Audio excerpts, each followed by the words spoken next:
Call മാർക്സും Frederick ഏംഗൽസും ചേർന്ന് രചിച്ച communist manifesto 1848 ഫെബ്രുവരി 21 ലണ്ടനിൽ പ്രസിദ്ധീകരിക്കപ്പെട്ടു. കമ്മ്യൂണിസ്റ്റ് ലീഗിന്റെ നിർദ്ദേശപ്രകാരം തയ്യാറാക്കപ്പെട്ട ഈ കൃതി കമ്മ്യൂണിസത്തിന്റെ അടിസ്ഥാന പ്രമാണമായി. സർവ്വരാജ്യ തൊഴിലാളികളെ സംഘടിക്കുവിൻ എന്ന വിഖ്യാതമായ ആഹ്വാനത്തിലൂടെ മുതലാളിത്തത്തെ തൂത്തെറിയാനും സ്വയം ഭരണത്തിന് വഴിയൊരുക്കാനും അധ്വാന വർഗത്തോടുള്ള ആഹ്വാനം ഇവിടെ ഉയർന്നു.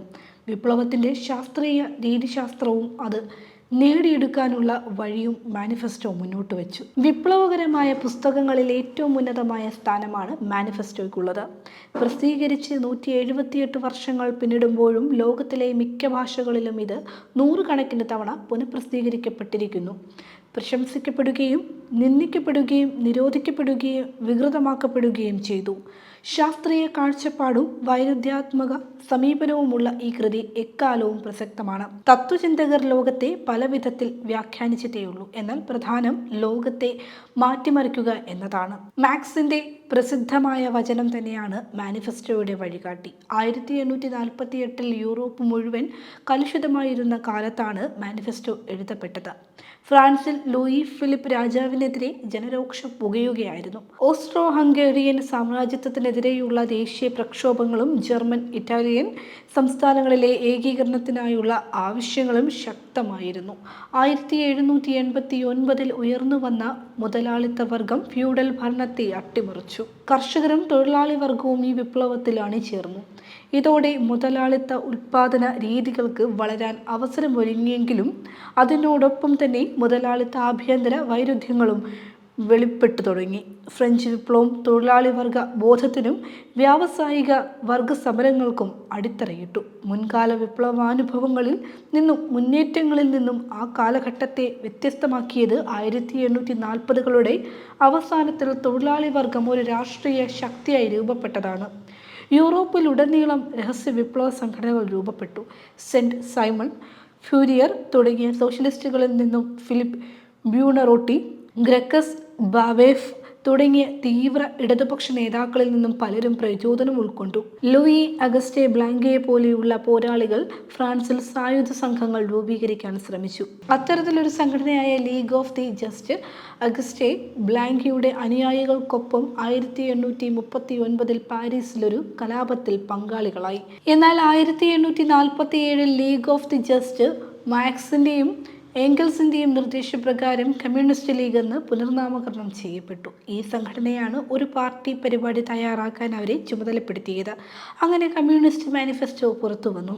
മുൻകാല വിപ്ലവകാരികളുടെ സങ്കല്പ ലോകത്തെ, അതായത് ഉട്ടോപ്യൻ സോഷ്യലിസത്തിന് പകരമായി മാർക്സും ഏംഗൽസും ശാസ്ത്രീയ സോഷ്യലിസം വികസിപ്പിച്ചെടുത്തു. സമൂഹം മാറുന്നതിൻ്റെ നിയമങ്ങൾ അവർ കണ്ടെത്തി. സാമൂഹിക മാറ്റത്തിന് കരുത്തുള്ള വർഗം വ്യാവസായിക തൊഴിലാളി വർഗമാണെന്ന് മാനിഫെസ്റ്റോ ആദ്യമായി പ്രഖ്യാപിച്ചു. ജർമ്മൻ ചിന്തകനായ ഹെഗലിൻ്റെ വൈരുദ്ധ്യാത്മക രീതിയെ ഭൗതികവാദവുമായി കൂട്ടിച്ചേർത്ത് അവർ ചരിത്രപരമായ ഭൗതികവാദം രൂപപ്പെടുത്തി. ഇതുവരെയുള്ള സമൂഹത്തിൻ്റെ ചരിത്രം വർഗസമരങ്ങളുടെ ചരിത്രമാണ് എന്ന വാക്കുകളിലൂടെ മനുഷ്യ ചരിത്രത്തെ അവർ വിശകലനം ചെയ്തു. മുതലാളിത്തത്തിന് കീഴിൽ സ്വന്തം മോചനത്തിന് മാത്രമല്ല മനുഷ്യരാശിയുടെ മുഴുവൻ മോചനത്തിനും പ്രാപ്തിയുള്ള ഏകവർഗം തൊഴിലാളി വർഗമാണെന്ന് അവർ സ്ഥാപിച്ചു. മാനിഫെസ്റ്റോ അന്താരാഷ്ട്ര തൊഴിലാളി സംഘടനകളുടെ രൂപീകരണത്തിന് പ്രചോദനമായി. കമ്മ്യൂണിസ്റ്റ് മാനിഫെസ്റ്റോ ഇന്റർനാഷണൽ വർക്കേഴ്സ് അസോസിയേഷന് ഒന്നാം ഇന്റർനാഷണൽ പ്രചോദനം നൽകുകയും ജർമ്മനിയിലും ഫ്രാൻസിലും ബഹുജന സോഷ്യലിസ്റ്റ് പാർട്ടികൾ സ്ഥാപിക്കുകയും ചെയ്തു. 20ാം നൂറ്റാണ്ടിൽ അതിൻ്റെ വ്യാപ്തി വർദ്ധിച്ചു. VI ലെനിന്റെ നേതൃത്വത്തിലുള്ള ബോൾഷെവിക് പാർട്ടിയുടെ കൈകളിലൂടെ സാധ്യമായ റഷ്യൻ വിപ്ലവം കമ്മ്യൂണിസ്റ്റ് മാനിഫെസ്റ്റോയുടെ ഉൽപ്പന്നമായി. റഷ്യൻ വിപ്ലവം മാനിഫെസ്റ്റോയുടെ ആശയങ്ങളുടെ പ്രായോഗിക രൂപമായി മാറി. ലെനിൻ മാനിഫെസ്റ്റോയെ അടിസ്ഥാനമാക്കി 2 പ്രധാന കാര്യങ്ങൾ പ്രാവർത്തികമാക്കി. മുതലാളിത്തത്തിൻ്റെ ഉന്നത ഘട്ടമായ സാമ്രാജ്യത്വത്തെ അദ്ദേഹം വിശകലനം ചെയ്തു. കൊളോണിയൽ വിരുദ്ധ പോരാട്ടങ്ങളെയും ദേശീയ സ്വാതന്ത്ര്യ സമരങ്ങളെയും സാമ്രാജ്യത്വ വിരുദ്ധ പോരാട്ടത്തിൻ്റെ ഭാഗമായി കണ്ട് തൊഴിലാളി വർഗ വിപ്ലവവുമായി ബന്ധിപ്പിച്ചു. കൊളോണിയൽ വിരുദ്ധ ദേശീയ സ്വാതന്ത്ര്യ സമരങ്ങളെ ദേശീയ വിമോചന വിപ്ലവങ്ങളുമായി ബന്ധപ്പെടുത്തി സാമ്രാജ്യത്വവുമായി മുഖാമുഖമായി നിലകൊണ്ടു. ബൂർഷ്വാ ജനാധിപത്യ വിപ്ലവങ്ങളിൽ സജീവമായി പങ്കെടുക്കാൻ കമ്മ്യൂണിസ്റ്റുകാരോട് ആഹ്വാനം ചെയ്തു. അങ്ങനെ കൊളോണിയലിസത്തിനെതിരെയും സ്വാതന്ത്ര്യത്തിനുമായി പോരാടുന്ന അടിച്ചമർത്തപ്പെട്ട ജനങ്ങൾക്കുള്ള ഒരു പരിപാടിയായി മാനിഫെസ്റ്റോ മാറി. അത് ആത്യന്തികമായി സോഷ്യലിസത്തിന്റെ രൂപങ്ങളിലേക്ക് നയിച്ചു. ശാസ്ത്ര സാങ്കേതിക വിദ്യകളും വിവര സാങ്കേതിക വിപ്ലവവും പുതിയൊരു തൊഴിലാളി വർഗത്തെ സൃഷ്ടിച്ചിരിക്കുന്ന 21-ാം നൂറ്റാണ്ടിലും മാനിഫെസ്റ്റോ ആവേശം നൽകുന്നു. സാഹചര്യങ്ങളും രീതികളും മാറിയെങ്കിലും അടിസ്ഥാനപരമായ രീതിശാസ്ത്രവും പ്രചോദനവും പഴയതുപോലെ തന്നെ തുടരുന്നു.